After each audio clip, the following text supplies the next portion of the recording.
Hey, everybody, it's the Plant-Based Business Hour. I'm Elysabeth Alfano. I am so happy to be with you here today. It feels like spring in the air, doesn't it? Which really what that means is it is conference season. We went from 2 years of not being able to see anyone to now I'm traveling almost every week for different conferences.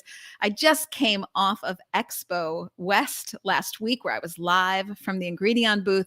Now I will head to the Future Food Tech Conference. I hope that you'll join me in San Francisco. And there's also a remote option. So you can check out that at futurefoodtechsf.com. I can't wait to host some workshops with Perfect Day and Nature's Find about fermented proteins and scaling up and branding and communicating with the consumer.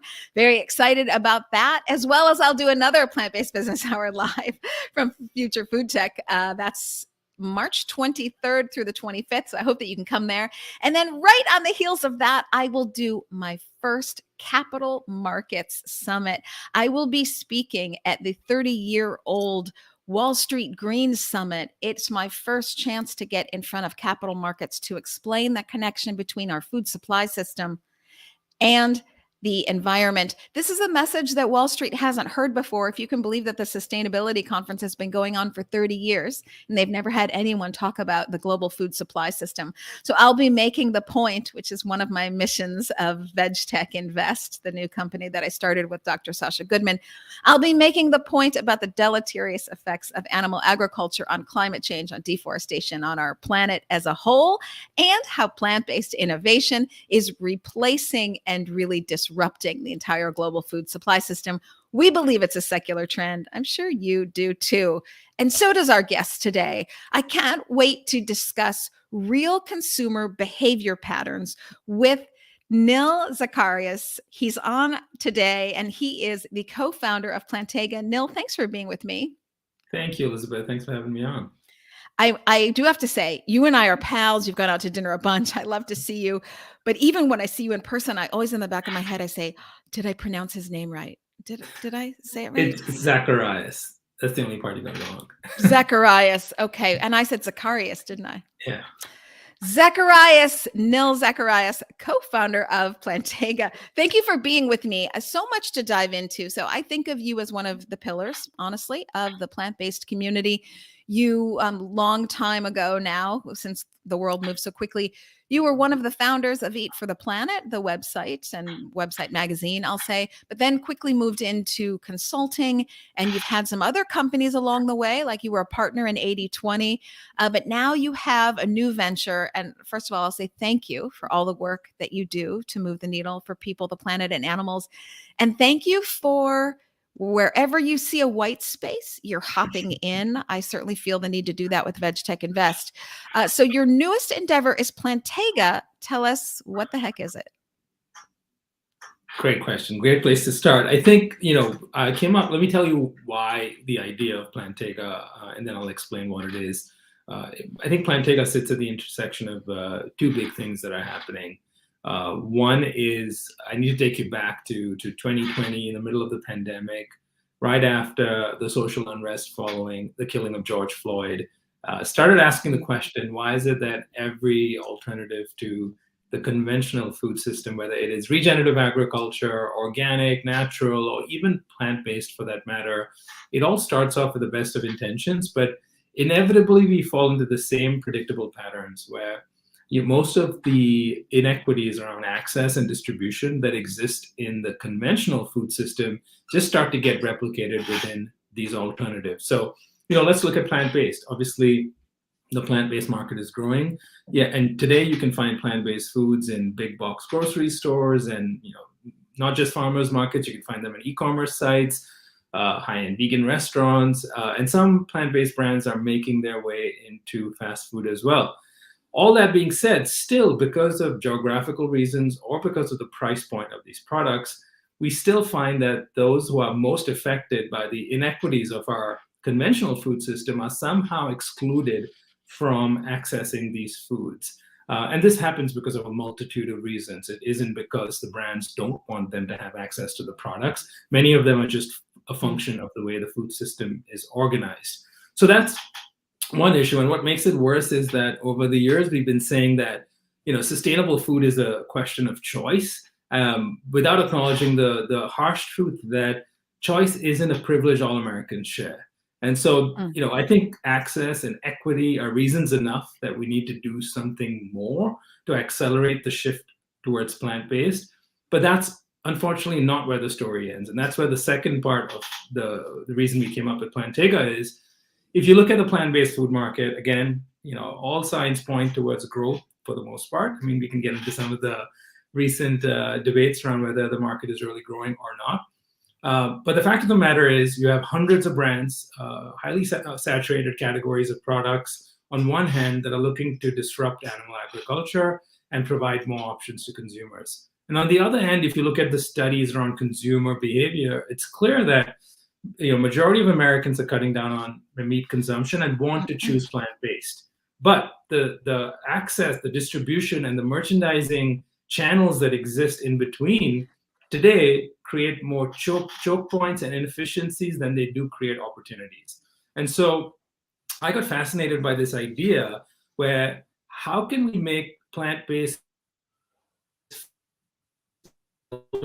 now, right? How can we accelerate the shift instead of having to wait another 10, 15 years? And maybe do it in a way that's a little bit more inclusive rather than exclusive. And maybe that involves more participation and empowerment rather than privilege. And so Plantega was sort of the meeting point of these two specific trends. And what we try to do is really partner with plant-based, category-leading plant-based brands, and we distribute their products into corner stores, or commonly known as bodegas, in New York City.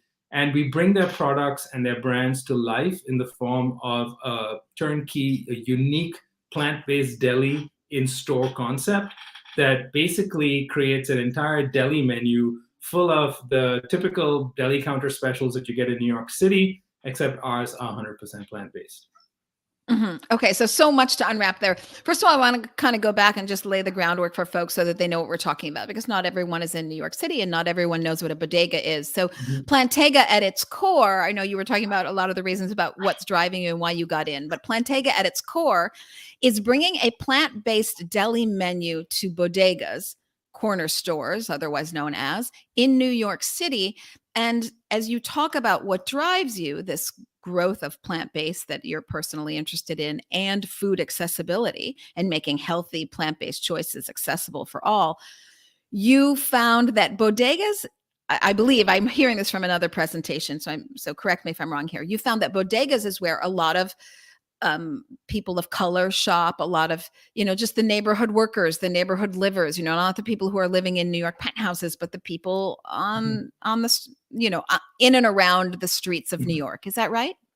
So, I have the advantage of having lived most of my adult life in New York City. And if you've spent any time in New York City, and of course, if you've lived here, you'll notice that you cannot live without two things. One is the subway system, and the other are your local bodegas. So I call both those unique aspects of New York City the great equalizer. It's something that's not only convenient, but essential for the functioning of the city. It's almost impossible to live here without using the subway at some point. And it's also impossible to really get by without having to rely on your local bodega. So I think of bodegas as sort of the great equalizer and a unique function of New York City. There's somewhere between 8 to 14,000 of them across the city. And while you're right, in some neighborhoods, it's the only place you can find food or a decent meal. While they also can be found in Manhattan, in the Upper West Side, in Chelsea, in Brooklyn, you'll find them in parts of the city where you've got to walk miles, especially as the stats prove, most New Yorkers don't own cars. You've got to walk miles to get access to a grocery store. And in that case, what ends up happening, the bodega turns out to be the place where people, whether they live or work in that neighborhood, tend to rely upon for a quick meal. Think of it as a quick pit stop for breakfast, lunch, late night, where you go in and grab a quick sandwich, which makes the deli menu and the deli counter in the bodega sort of a unique New York City institution because of how it plays this critical role in the city. So I really want to dive into that. I'm from Chicago originally, although I spend a lot of my time in Los Angeles. And in Chicago, you do have some of these corner stores. And I was over the moon, and they're all by the L. We call it the elevated train. It's sort of like New York subway, except it's above ground. And it's the thing I see them together, the corner store and the L, or the corner store and the subway. So you're grabbing your cup of coffee before you get on the subway to go to work. You're grabbing that muffin because you're going to have breakfast on the subway, basically. So I was over the moon to see that for the first time ever. And sort of all of a sudden, my bodega, although we don't really call them that in Chicago, had Beyond Meat sausages, Beyond Meat meatballs. And I was like, really? Okay, fly.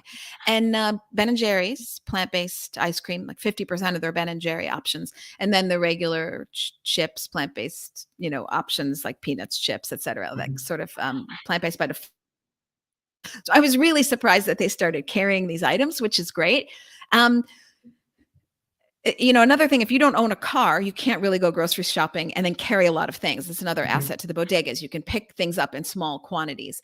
But what's interesting to me is this point of distribution. So if you're going to be a bodega, almost by definition, you're small. You have a small footprint. Your store isn't that big. The deli counter isn't going to take up that much space.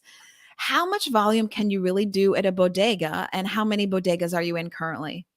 That's a lovely question. So what we found, all bodegas are not created equal. That's a great lesson we learned in the first few months of our operation. Some of them have successful run like a restaurant and rely on the 6 deli counters and the reputation of their cooks and their sandwiches to keep their business ticking, while others kind of just have it as a nice thing to have because that's what you do. But don't have the commitment, don't have the dedication to quality, and are sort of different operations. And over the months we initially were starting to roll this out, we started to sort of narrow down our focus on what constitutes an ideal location where we could put Plantega in. And what we found is most of our successful stores were generally selling about 250 or 200 to 250 sandwiches out of their deli counter before we even showed up.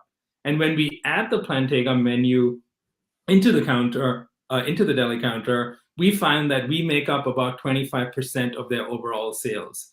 So we end up selling about 50, 60, 70 sandwiches sometimes during the week.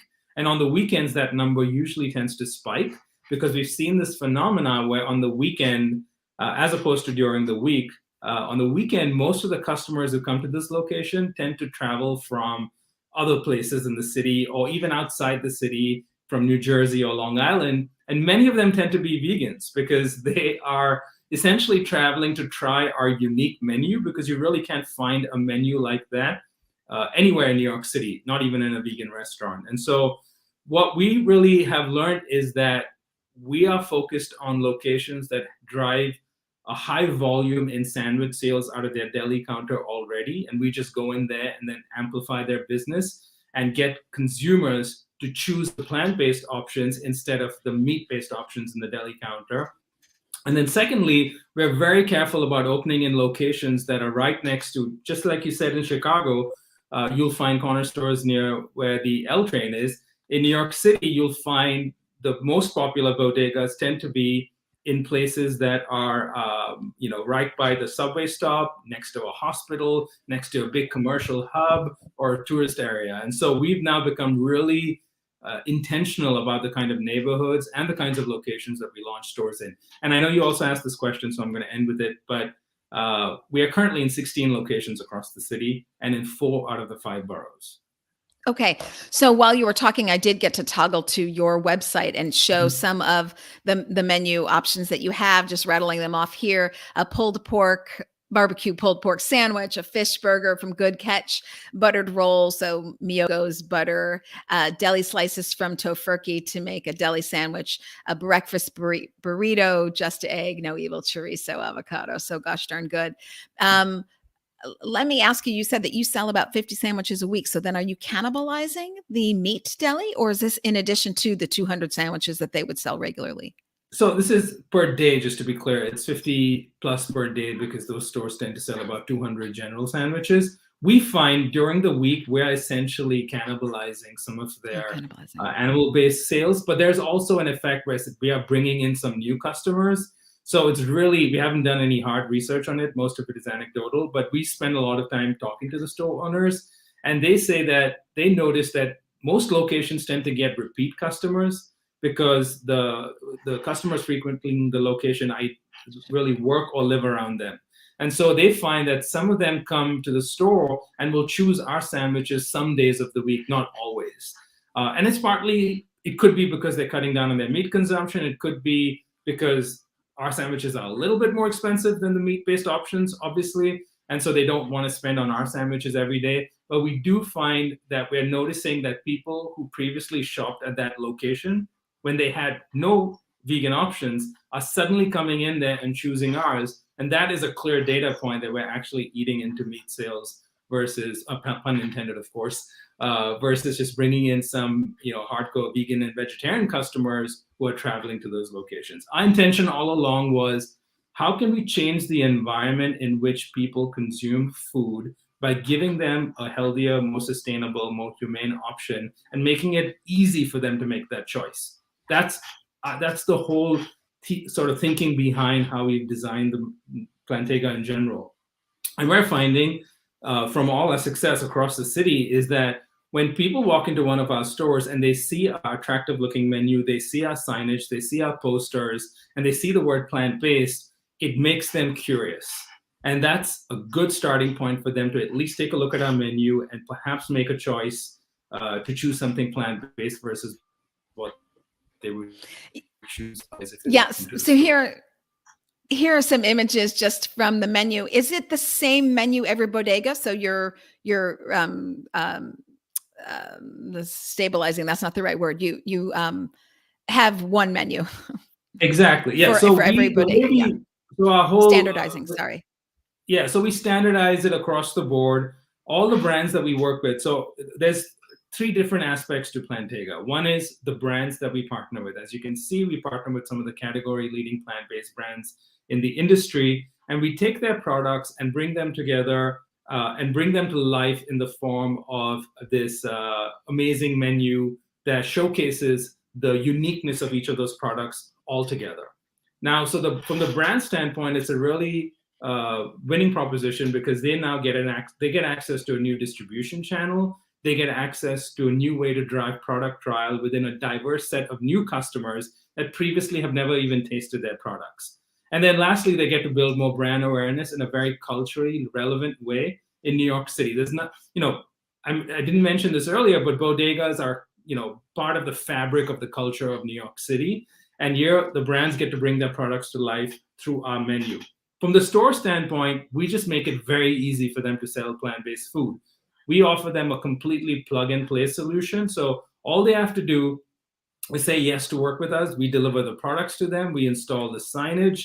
We put up the menus. We train their cooks. That's one of them right now on the screen. And we do in-store sampling and promotions and giveaways and specials to bring the products to life in a really exciting and compelling way that makes it feel very... So what we're trying to say is that we're not disrupting the bodega.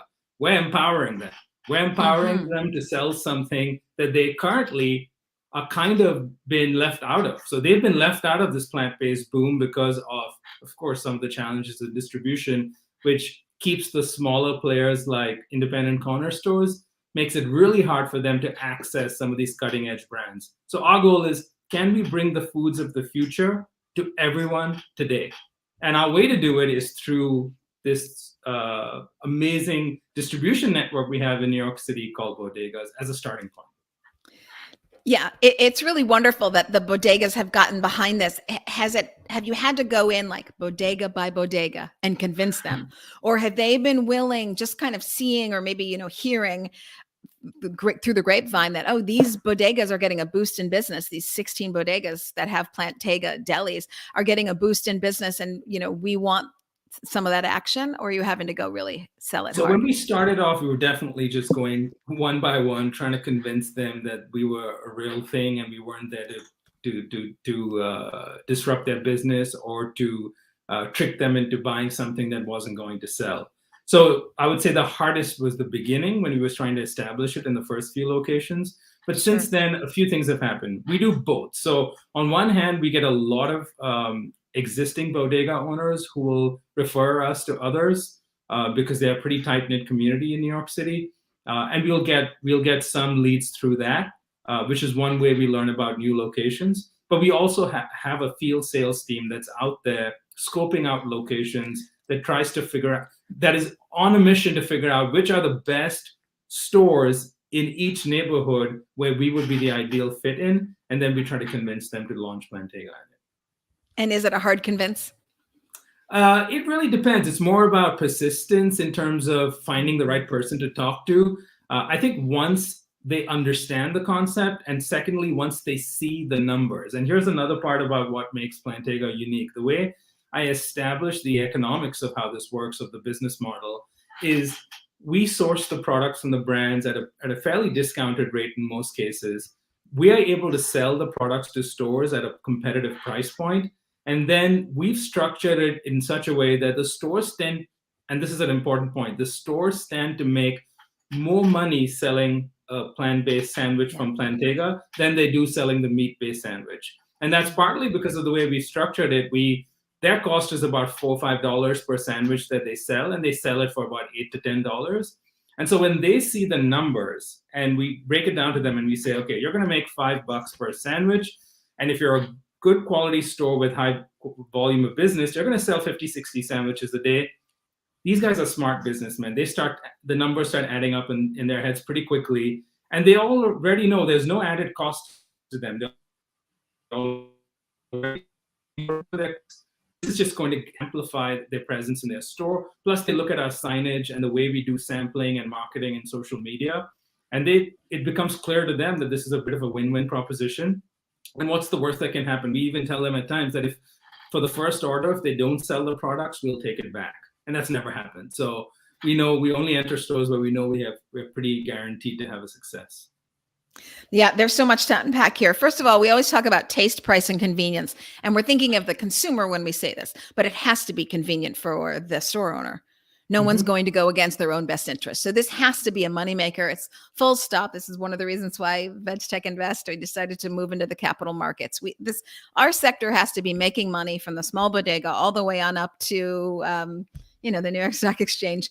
Otherwise, this won't work. So I love that you're making it easy for the bodega owner. You're also giving them extra marketing. So it's such a value add, not to mention that it brings the bodega, the corner store. Somebody asked again online, what is a bodega? It's basically a corner store. You're bringing that corner store sort of cutting edge, whereas it's always harder for the corner store to order from KeHE or UNFI or, do what the big distributors do. And so here to get this customized, bespoke attention, bringing them something novel and new that is guaranteed because you'll take it back. And then if it doesn't work, which hasn't happened to you yet and won't be happening, we'll talk about that and some more of the consumer behavior knowledge that you have. But and then they're making that kind of profit. It really is a win-win.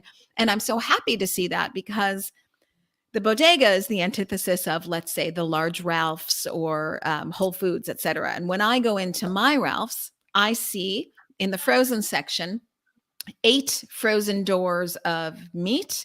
4 of them would be old-fashioned meat, and 4 doors are plant-based meat of JBS, Tyson, Nestle, and one more meat company. What was the other meat company? Anyways, there was not one plant-based brand. It was only the large established strategics that had long established distribution channels. So I love how crafty it is to be taking that sort of unsung distribution channel of the bodega and tapping into that first. I wonder if there's anything you can share with us about how the bodega owners feel about getting all this attention. Yeah, and partly you've got to understand one of the challenges they face. They're in the business of surviving in New York City. Like somehow they've managed to survive waves of challenges in the city where competitive businesses keep opening all around them. Many of them are right next to restaurants. Several of them are next to fast food chains, but they somehow manage to stay in business. They also happen to be in a densely populated city that's got a large number of, at least depending on the neighborhood, does have a large number of grocery stores that you can access. As I mentioned earlier, in some parts of the city, the bodega is sort of like the oasis in the desert, right? It's the only place you can find food. So it functions. They survive and thrive even in Chelsea, Manhattan, but they survive and thrive in Jamaica, Queens as well. And the reason for that is because they fulfill an important function that's unique to New York City. Is it people are on the go and want a quick meal, and the options presented aren't that favorable. So that's why pizza slices are so popular in New York City. You can quickly grab one, it's affordable, Sure. It's tasty, and you can walk away with it. Bodega sandwiches are sort of similar. And today, one of the main reasons they don't even if they wanted to jump on the plant-based trend, and they wanted to offer their products to customers, which many want to. In fact, one of the first questions we ask them when we try to pitch them on Plantega is, do your customers ask for vegan, vegetarian options? And the answer always is yes. A second question is, do you carry any vegan, vegetarian options? And the answer is, well, yeah, maybe a falafel sandwich or a little hummus wrap. And then we show them our menu and we say, what if you could do this and make money doing this, selling sandwiches that look and feel and taste exactly like meat? And they say, sure. I mean, how do we do it? Because today, the problem with our challenges with distribution is that they don't have the buying power, neither do they have the storage space to buy large bulk of, Just Egg folded, for example, that they could sell in their deli counter. We do that for them. So we work with distributors, we have a warehouse, we store the products, we handle the distribution. All they have to do is learn how to make the sandwiches that we have on our as well, and they start to make money selling plant-based food, and we are sort of the engine that drives it across the city. Yeah, really doing them a huge business service. But wouldn't it be the same with regular meat? They don't have a lot of room to store that either. Is it that different? It's not that different. In fact, that's why if you'll see in the regular meat category, there's some companies that have taken control of deli counters. So Boar's Head is a big example of that. Some of the stores now started calling us the vegan Boar's Head because we are providing them a suite of products that are now making up a portion of their deli counter that's entirely plant-based. And I look at that as just a compliment. If we've been compared to someone who has a footprint into bodegas across New York City and beyond, if we can do that for vegan food, well, that's a worthy goal to aspire to. Yeah, most definitely. So let me look at your menu again. I'm going to share your website because I just want to go over it with you. I'm wondering if you have a best seller in here. Let's see if I can get back to the menu. Let's see. Do you have a best seller in here? And if so, what is it? Yeah. Firstly, I'll say I'll reveal some breaking news while I'm on great. this. We have a new menu that's launching very soon, which is going to be many of our favorites, but some new items being added because we've just signed on some new brands as well. All of that is coming within the next month or so. Amongst our current menu, if you look at our current menu, the sausage, egg, and cheese is one of our top sellers. In fact, the top three ones you see there, the sausage, egg, and cheese, the breakfast burrito, and the chopped cheese are our best sellers on our menu today. The chopped cheese is a top seller? That's amazing to me. The chopped cheese is actually a very unique sandwich that the legend goes was actually invented in a bodega in the Bronx that had different, basically had a bunch of burger patties lying around that were all not perfectly formed. And so what they did was they chopped them up together with peppers and onions and added some cheese into the mix, and a new type of sandwich was invented, which is essentially a chopped up cheeseburger with peppers and onions added onto it. Yeah. Oh my gosh. Well, that was going to be my next question to you is, this is a great menu, but the butter roll aside, which I don't think of as like a meal per se. So you've got 7 options here. And that's what I wondered if you were going to expand. Can you share any of the new items that are coming? We've got some chicken coming on our menu very soon. I can't reveal who it is yet, but we've got some chicken coming on our menu. We've got some new breakfast sandwiches we're launching with Just Egg, but with some other meats that we haven't previously tested on the menu. And we've got an interesting cream cheese bagel sandwich coming that is going to be amazing and very loaded and healthy at the same time. Yeah. So great. So you teach all of them how to cook. Is that right? Correct. So when we basically set up a store, we've got it down to a science now. We get it done in an hour and a half. So we show up at the store once they've agreed to work with us. We bring all the products that they need. So we bring cases of Beyond Meat and Just Egg and all the other products that we have.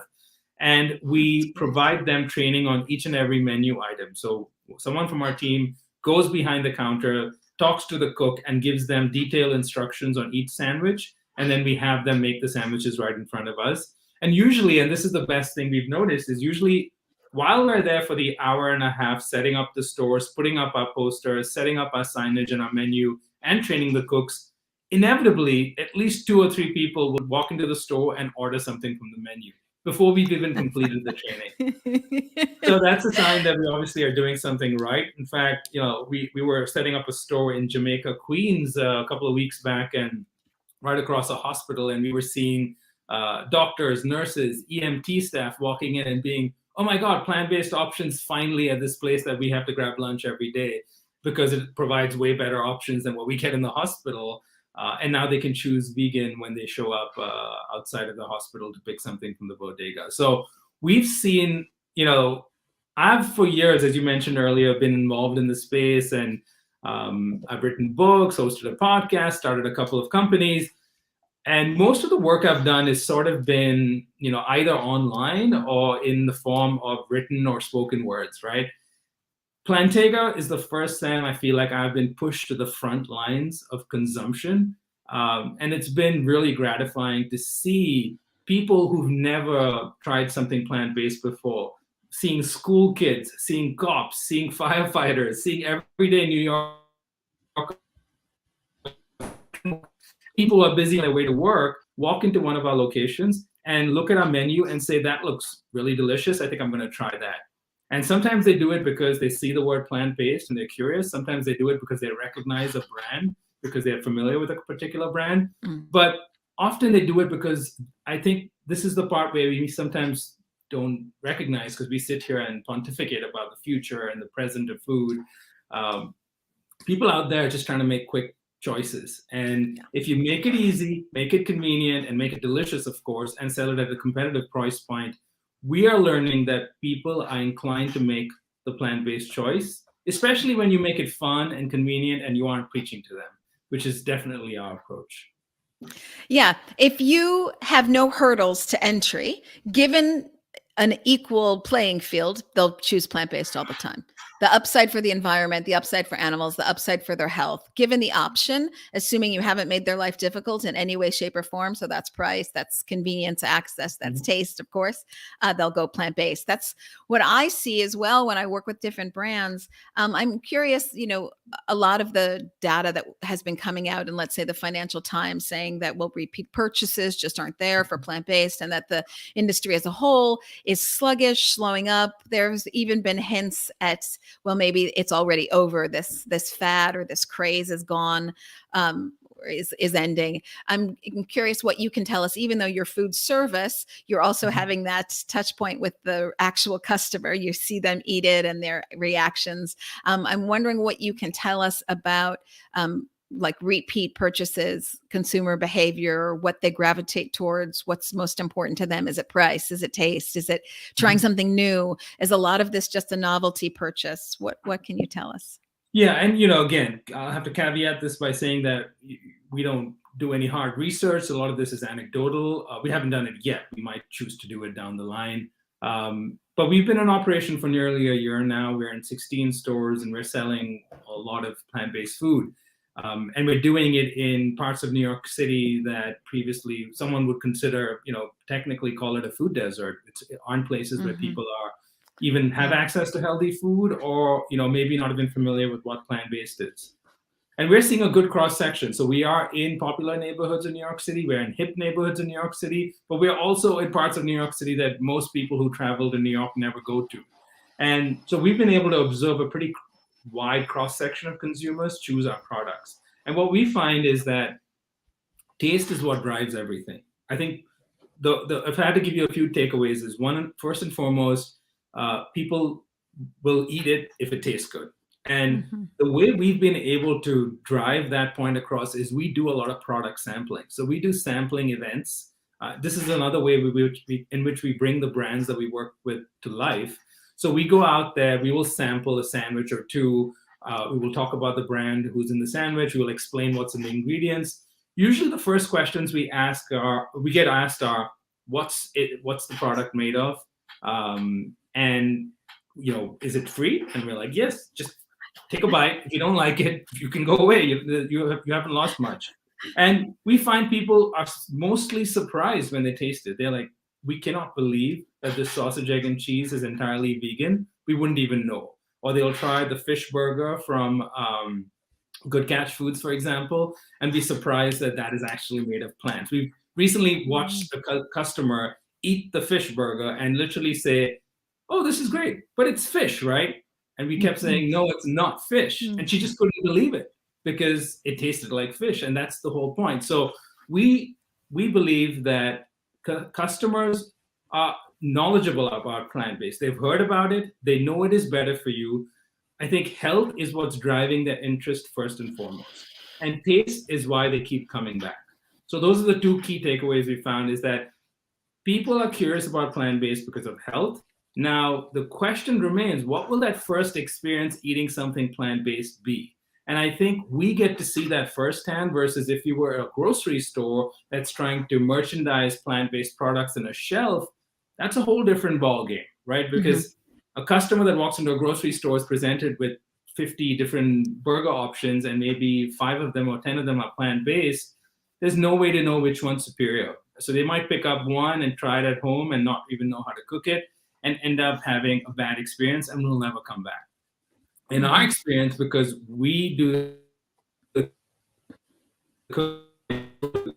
the sampling, we make it really attractive and easy for them to choose plant-based. It's really hard for them to have a bad experience, which definitely leads them to come back. So again, I'm speaking from a food service context, and I'm speaking from a context of how everyday consumers who've never tried plant-based are coming and trying our products. And I can tell you, from having been vegan myself for 11 years and been dedicated to the space for almost a decade now, there's nothing more gratifying than watching someone eat something vegan for the first time with them having very little expectations, and watching them get blown away and saying, "I'll definitely get this the next time I'm in the store." Yeah, well, I can attest to the Good Catch fish burger because I just had it at Expo West, and I just was chomping on that thing, saying like, "My gosh, this is fantastic! My gosh, this is fantastic!" Really, it would blow anyone away, fish lover or non-fish lover of food. It's really outstanding. You've said a bunch of things here that I think are really interesting. Way early on in our interview, you said, "Well, I think of some things in New York as being the great equalizers, and that would be the bodega and the subway system." And I would add to that, I always think in life in general, New York and beyond, education is being the great equalizer. I have seen, maybe I should say, I've heard people refer to the fastest growing category of plant-based consumer is the African American and then the Hispanic consumer. A lot of these bodegas, we first started this conversation about access, food accessibility, potentially even food deserts, et cetera, and bringing this food to what we might say a new consumer base who's not always getting to Whole Foods, for example.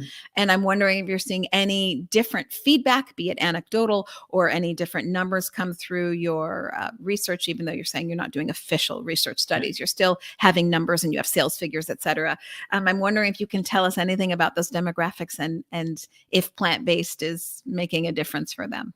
Okay, this is the I can spend an hour on this question. I'll tell you why. Is because the fact that we're doing it in New York City makes this really unique. It allows us to get a consumer set and access to a consumer base that's incredibly diverse. So if you go to if you look at our different locations, so we're currently 16 and we're going to expand into 40 this year, 40 plus if all goes well.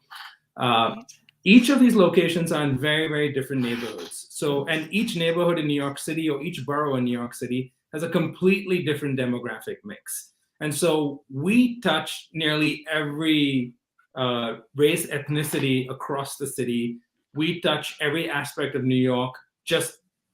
We touch what makes New York amazing is what makes us do what we do successful, is because we even look at our team for that matter. We hire from people who live within our communities who are, majority of them speak Spanish, majority of them have lived and grown up and live in New York City.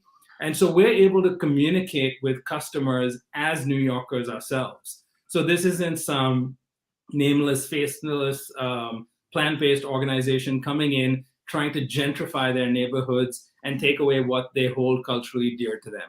We've been explicit about the fact that we are the opposite of gentrification. We don't come and open a vegan restaurant across the street from a local store and try to compete with them. We found a way to help the local store make money selling something that's more sustainable, that's more healthy, that's more humane, something that is plant-based. And so, I think New York City, because of the fact that we aren't trying to take away anything from the culture, we fit in within the cultural fabric of the city. We appeal to a pretty wide section of New Yorkers. Just like the subway, as I said, it is for everyone. And we want Plantega to be for everyone. And bodegas are for everyone. So in the morning, you'll find people in suits rushing on their way to work, stopping at a location that has Plantega. You'll find construction workers in the middle of the day. You'll find cops. You'll find school kids. You'll find people late at night stumbling into a location trying to get a sandwich after they've had a couple of drinks. That is New York, and that's what makes Bodega special. And we are just so excited to fit within that cultural fabric of the city and to, build a brand surrounding that. And then hopefully we can, once we've had enough of a footprint in New York City, maybe there's opportunities for us to expand it beyond. So we can get into that, but that's our ultimate vision eventually. Yeah, I was going to ask about that. If you were thinking of expanding beyond New York City, and if so, what does that look like? As not everybody has that network of bodegas, although most major cities have corner stores. I'm thinking of Los Angeles right now. They do and they don't. But so you'll probably adapt to every market that you're in. I would say Plantega and New York City makes Plantega very unique in the sense that the current model that we have really is designed to fit into this amazing little, testing ground that we have in a highly dense urban environment like New York. We want this to always be the backbone and the mission of what we're trying to do. We want to be in 40 plus locations end of this year, 150, 200 locations in another year. And we want to be able to any New Yorker to walk into any neighborhood in New York City and step into a bodega and really ask why Plantega isn't in their location. We see that as the future in New York City. But once we've done that, once we've established our brand in New York City, once we become ubiquitous, once it becomes commonplace to see a Plantega menu and logo outside a bodega, just like you can see a boar's head logo, for example, we think the crux and the core of our program, of Plantega's mission and business model, is this idea of a plant-based deli in store. So if you really strip away the bodega, you strip away all this other stuff we're doing, what we really offer is this really unique turnkey solution that puts a plant-based deli in a store. Now, the question remains, what can we do with that idea? Can we take that idea and plug it into a grocery chain across the country? Maybe that's a possibility. Maybe that could be used by a grocery chain to drive merchandising of their products that they sell in the store. So you mentioned earlier, there's so many plant-based options. It's really hard for brands to get shelf space and to stand out amongst their competition. What if you put a Plantega pop-up deli counter in the store that gets customers to try some of the sandwiches, and maybe if you buy a sandwich which has a product from a certain brand, you get a coupon and you go and you're able to buy a discounted version of that product to take home. That could be an expanded version of the model. Another version could be in event venues, in transit hubs. We're exploring a number of possibilities, but we think the starting point is we want to expand our footprint in New York City and build a brand that people can't wait to be a part of, and really build an exciting menu that we can then take outside of the city, where we want everyone around the country and hopefully even beyond to want to try a classic bodega sandwich that happens to be plant-based, and that would be Plantega sandwich. Yeah. I absolutely see that. I mean, my first thought wasn't transit. It was maybe more like pop-up delis in Mhm. existing grocery stores, and they might just license the whole concept from you.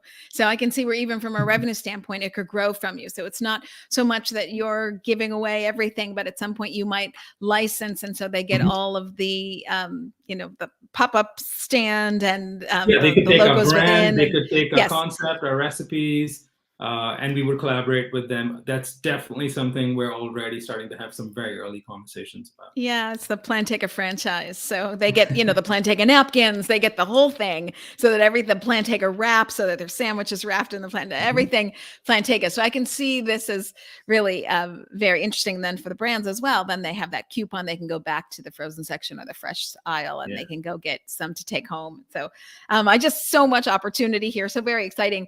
But at the same time that we have growth and we have interest of all sectors, of all echelons. This is what I love about the Bodega in New York. The Bodega is New York. As you say, it's every ethnicity, every economic echelon.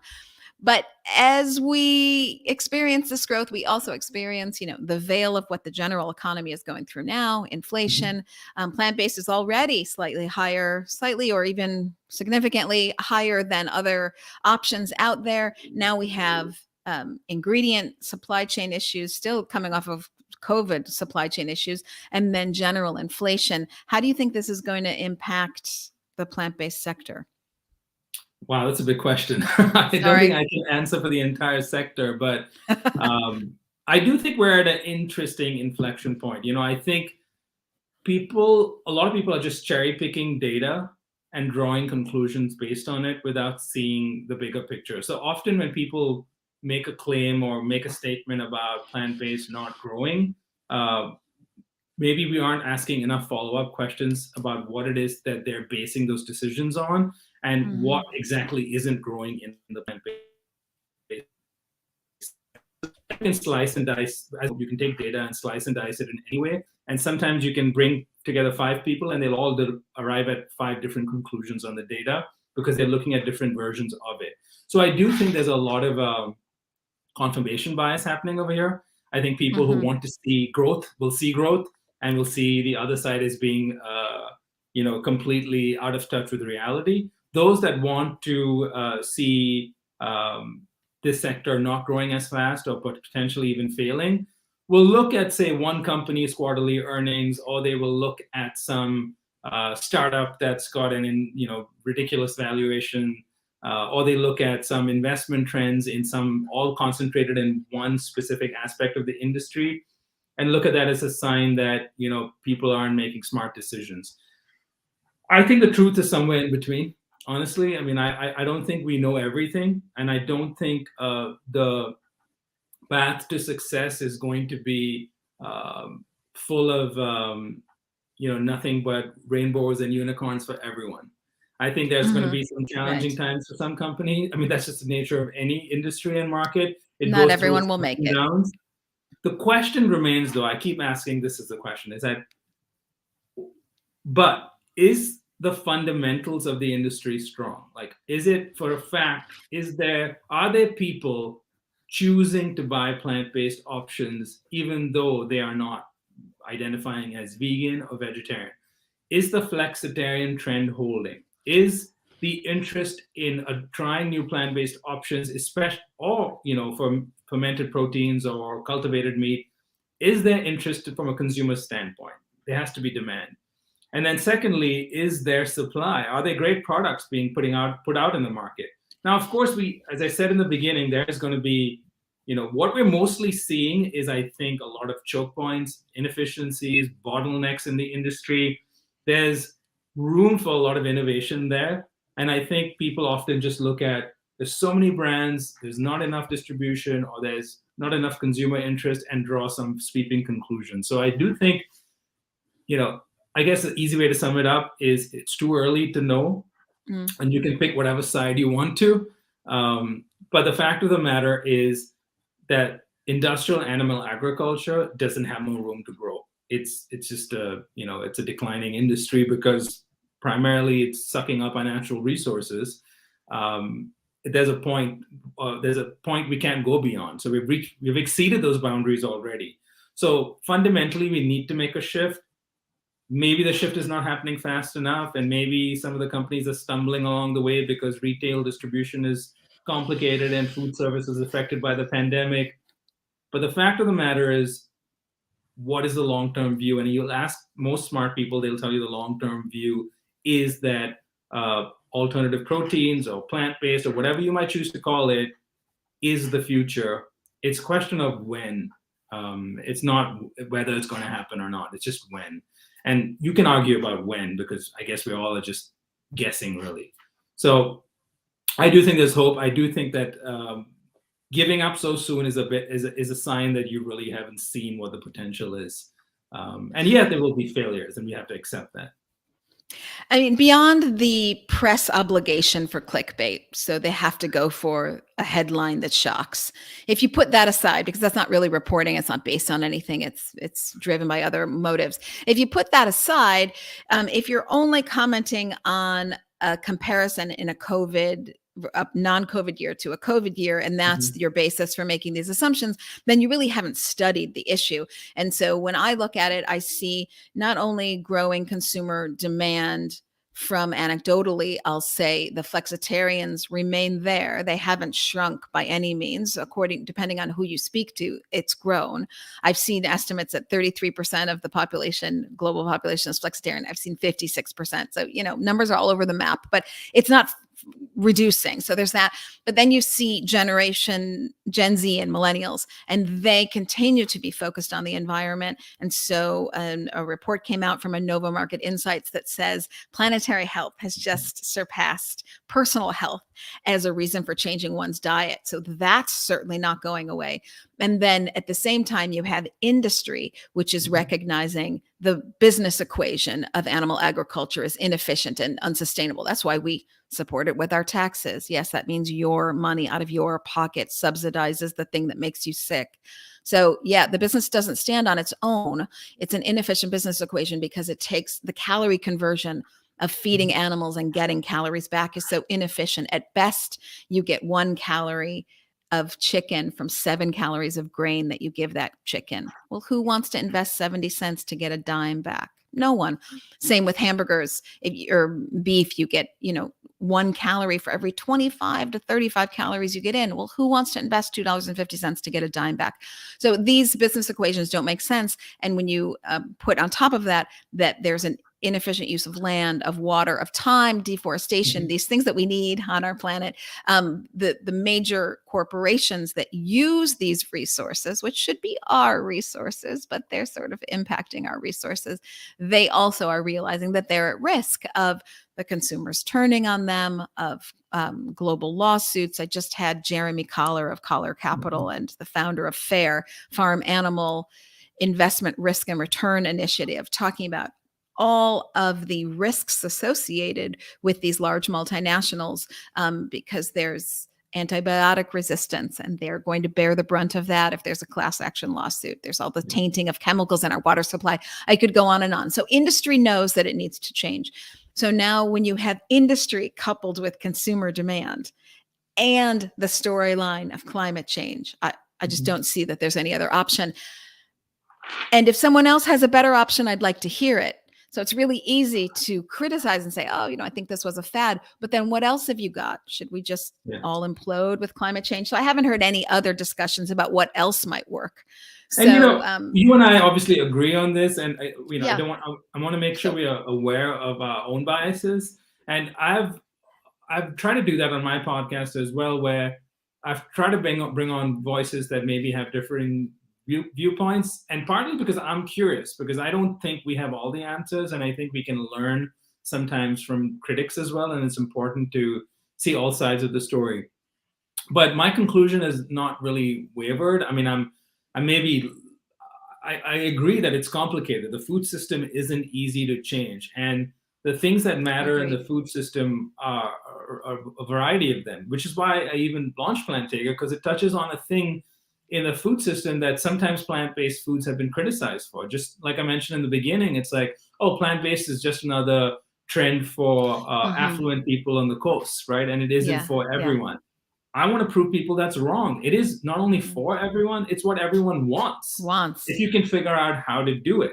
And then again, a lot of these stats, going back to whether the industry is growing or not, we're looking at, sometimes depends on the data you look at. You look at the spike in 2020 because of COVID in sales, and then now you compare recent data, you might see some, it might not look that great compared to what the spike we saw because of COVID. Also, secondly, when you're looking at growth in categories, you've got to understand that, and I've seen this, and I don't have hard data to prove this, and hopefully someone's doing some research on this. I think a lot of the newer brands, the more cutting edge brands, the interesting new products that are launching, they are growing really fast. And maybe there are some legacy brands that are slowing down.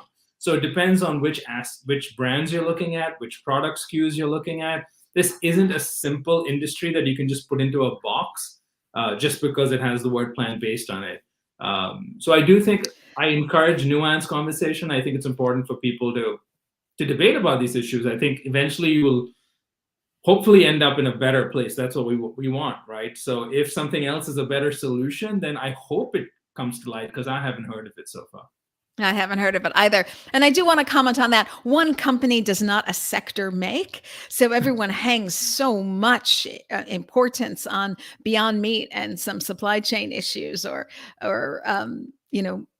let's say less revenue in the US than they thought they might have, but more revenue from international that they didn't expect. And yet the press isn't commenting on that at all. Anyways, regardless of what the press and analysts decide to do, one company does not a sector make. I think the most important data that I've seen comes from SPINS. Thank you, Scott Dicker, Vice President of Research there at SPINS.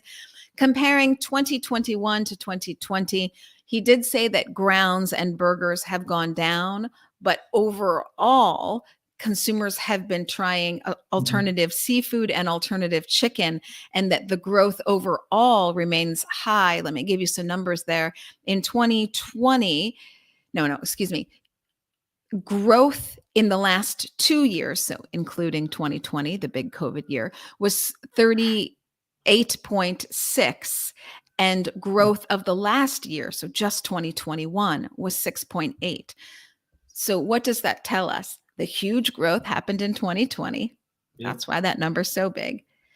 But that in 2021, while it was smaller growth, that growth was not diminished. It was growth on top of huge growth. I'm just going by SPINS data, because you and I obviously have confirmation bias. We both, fully believe in what we're doing. But when I look at those numbers, that says, wow, I would think it would be actually hard to sustain a growth like 2020. But we didn't fall off. We actually kept growing. So that to me is pretty major. If you'd like to see that, I can send it to you. Just go to VegTechInvest.com, sign up for the newsletter. That newsletter just went out this week, so I can share that SPINS data with people. But so I think that speaks to repeat purchases and people's desire for options. So, people are really looking forward to having more opportunity. Maybe they'll never give up meat in full, but plant-based options, and then ultimately cultivated meat and fermented proteins, will take portions of their plate, and regular animal meat might only be 20% of the plate until it goes away altogether for its inefficiency. Yeah, and you've got to break the paradigm. You've got to make these foods seem like the simpler, easier choice to make, or at least present it in a way. So I do think we're very early stages. There's a long, long way to go. And I think especially when you talk to people outside of the echo chamber or the bubble, you'll hear most people are nothing but optimistic about what's possible in this space, because they're suddenly waking up to the fact that, we're living in a planet that is already feeling the impacts of climate change. We are already draining our natural resources much faster than we can replenish them. We need to do something, especially, and I'm glad it's taken a while for people to wake up to this idea, but that food contributes to climate change. It's finally getting talked about. I mean, I felt like for a while there was just a few of us saying that, but now finally people are accepting it. So I do think the fact that there's controversies and debate tells you we've come really far. So now it's a question of really breaking through it and taking it to the next level. Yeah. It's one of the reasons why I started VegTech Invest. I said, because I wanted to take that message about the deleterious effects of our animal-based food supply system on climate change and the environment, deforestation, et cetera. They have never heard it before. I'm and I apologize, everyone, if I send this in the beginning of the interview. I can't remember or not, but I'm speaking at the Wall Street Green Summit, and it's the first time in 30 years that this summit has had anyone speaking on the food supply system. And it's a sustainability summit. They're only talking about alternative energy, which I agree. I'm so glad that that's getting front and center attention as well. But I'll be the first person ever to speak on the food supply system there. So, it's time for everyone to get the message. But what I find is that these new audiences are very open to it. This Wall Street Green Summit is my first of many speakings on Wall Street, and they all want to hear about it. So it's probably because they all have teenage daughters, and so they've realized at some point, like, maybe they should pay attention to this plant-based thing. But regardless of why they're doing it, they all want to hear and understand the impact of our food supply system. So it's a very interesting time. You believe it, I believe it, and the mayor of New York City believes it. So opening the bodegas in New York is perfectly timed with new mayor Eric Adams, who has visited your bodegas and is plant-based himself, reversed his diabetes and his partial blindness. And his leg was even going numb at some point because of diabetes. He's been on both my podcast and yours, Eat for the Planet podcast. But he's also implementing things in New York right now, which are very exciting. I think it's Meat Free Friday taking place in schools, and also plant-based options in hospitals. Do I have that right? You have those right. There's some new things coming too, I hear, over there. But, it's great to, we were doing this before Eric Adams became mayor, but then him becoming mayor, he showed up at one of our locations the morning after he won the elections. And then since then, making plant-based, making a plant-forward food system such an important part of his focus going forward on food policy. I think it's just bringing more attention, awareness on the issue. And it's making it clear to people that we are finally at a stage in this, hopefully New York City can pave the way to showing what's possible. If you actually click on the FAQs, you can. There, I was trying to find the mayor. Yeah, okay. Click on the FAQs. Okay. Oh, there's probably there FAQ of the press page, I believe that has. There we go. The FAQs, yeah. And so, we are at a moment right now, and I think we have someone finally at the helm in New York City who's committed to doing something on food, and maybe that becomes a model for the rest of the country. And this is just one small effort. Another thing we want to do with what we're doing in corner stores or bodegas in New York City is we've been reaching out to local groups and nonprofits to see if there are local farms or other initiatives that might want to partner with us, where we can launch interesting initiatives where if, say, you buy a Plantega sandwich from one of our locations, you can maybe get a box of organic greens at a discounted price or possibly for free. So we can incentivize people to shift their consumption behaviors into something more healthy. Because I've said this all along, it's like you can't get someone who's eating a cheeseburger to drop that and go eat a kale salad too easily. It can happen. It's happened, but it's hard to do across the board. So what if we can nudge people in the right direction and then maybe incentivize them to make the better choice? And we can use our distribution, our footprint in New York City, our stores, our team, our sampling and our merchandising and our social media and our marketing efforts. We can, be the catalyst that helps make healthy eating and plant-based eating the norm across the city, or at least play a small role in making that widely acceptable. I think everyone needs to play their part. And our goal is, how can you create economic incentives to stores that are currently not selling plant-based food? And also, how can you create a valuable offering for brands that are looking to drive more product trial, to drive more exposure, do it in a way that feels more grassroots and authentic, versus them having to come and do a whole, a big event, or that only, again, caters to a small group of people in one area, versus what we're doing, which is across the city. And I'll just say one last thing. I keep saying this to some of our brands. What would you pay to put a billboard in Times Square for one day? Just think about that. Most brands will give you a pretty high number. Most companies will say, I'll pay a pretty penny for that because it's Times Square. It's the center of New York City, the financial capital of the world, or at least the country.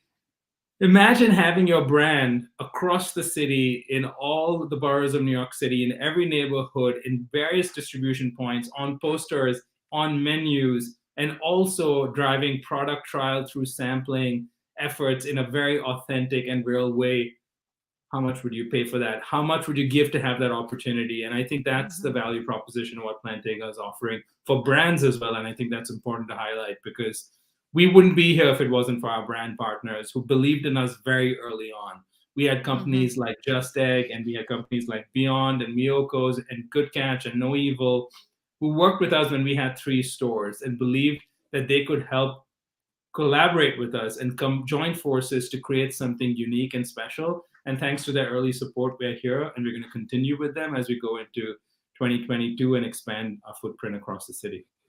Yeah, I think you've touched on a couple important things there. It's again that education trial. So as much as we're trying to push plant-based brands and see a much more sustainable food supply system and doesn't involve animals and is better for human health, there's also that exposure. Many people just don't have greens in their lives, you know. So as you talk about, well, if you get this sandwich, then maybe there's a discounted rate for, you know, produce at your local store or something of this kind of merchandising. It's all part of that education process. And there is a desire out there, not just to eat for the planet, like your podcast says, and planetary health and personal health, but also people want to take control of their health. I think there's a feeling I see anecdotally that people feel like before they used to be told what to eat and they only had these options that were in the store and they knew they were all processed and not great for them, but they felt disempowered. And I feel like since COVID, there's a real focus on one's own health, how to make oneself strong, to better understand nutrition and what they put in their body. So they are eager for that story, just like Wall Street's eager to understand the food supply system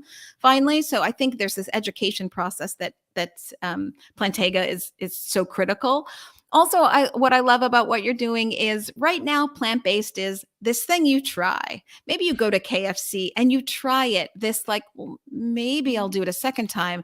But the real high is the, hey, look, I tried it and I took a picture and I told my friends.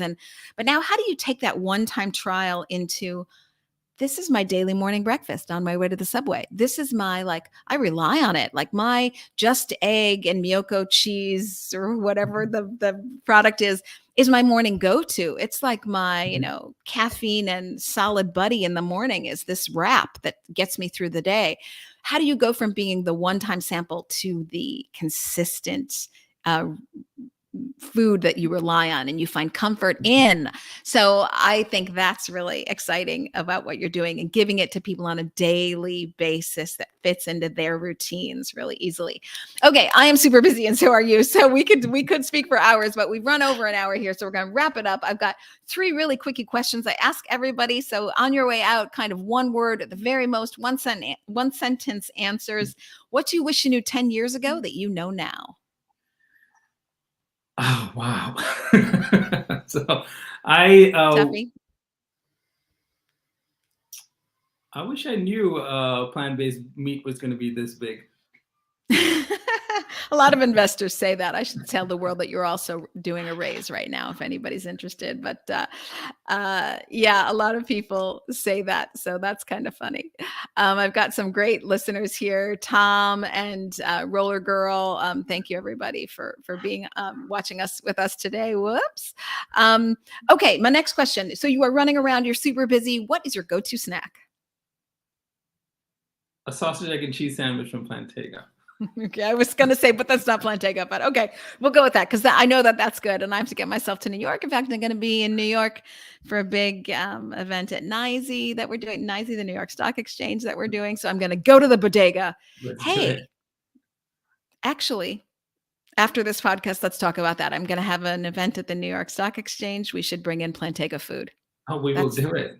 Yeah. Okay, let's, oh, you and I got stuff to talk about. Okay, my very last question for you. You're running around, you're super busy, but maybe your day isn't going as you would like it to go. What's the one phrase you tell yourself to get yourself back in the game? I've done harder things. Oh, that's a good one. I always say nose to the grindstone, eyes to the sky. Okay, I've done harder things. I like it. Nil, I so appreciate you. And, I used to get to see you in Los Angeles. Now I don't get to see you that much. So I guess I got to go to New York so that I can see you. So I will do that on my next trip to New York. I'm so appreciative for all that you do. So happy for your success at Plantega, but really I'm happy for those bodega owners and for all those residents who live around the bodegas. Now they have options. Thanks to you and Plantega. Thank you for all you do. Thank you. Thank you for all you do. And thanks for having me on today. I really appreciate it. Nil, don't go anywhere. Everybody else on Facebook, Twitter, YouTube, and LinkedIn. I will see you all next Tuesday. It will be with Beyond Meat. We've got them. And then right after that, we're going to be live from Future Food Tech. And then after that, I'll be at the Wall Street Green Summit. So it's a busy March. But everybody, I will see you all next week. Bye.